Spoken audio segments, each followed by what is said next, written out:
ብቻ እውነተኛ ሁን ኢኽላስ ይኑር ጭብጨባ አታልልህ ዱንያዊ ንዋይን አትፈልግበት ታሪኩን አላህ እንዴት እንደሚጽፈው ለሱ ተው ትንሽ ታስባል ግን እውነተኛ አላህን ፈልገው አላህ በደማቁ ይጽፈዋል አላህ ያገዝፈዋል ቀለል አርገን ያሰብከው አላህ የት እንደሚያደርሰው ግን አታውቅ ቀለል አርገን ታስበዋል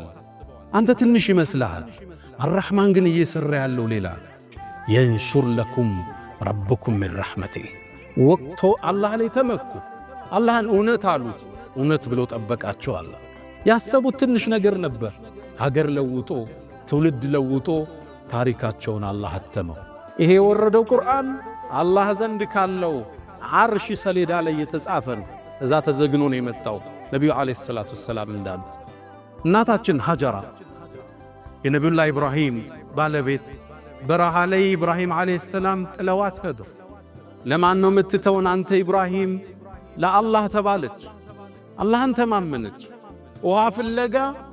ከሶፋና መርዋ 7 ጊዜ ተመላልሳለች ልብ በሉ ሀጀራ ያኔ በአላህ ተወክላ ሶፋና መርዋ ስትሮጥ ይሄ ሩጫዋ የዚህ የተከበረ ትውልድ ሱና እንደሚሆን ታውቅ ነበር አታውቅም ተስፋ መቁረጥ ውስጥ ብሶት ውስጥ ረሃብ ውስጥ ነች ግን አላህ ዘንድ ተመክታ ነበር ያን ሩጫዋን የዚህ ትውልድ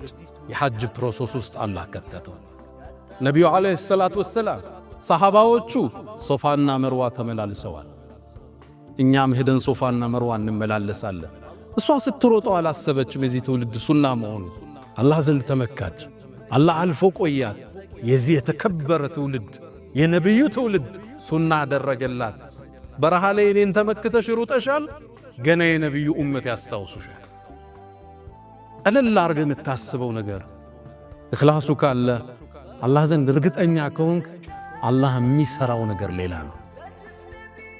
ሉጥፉላህ የጅሪ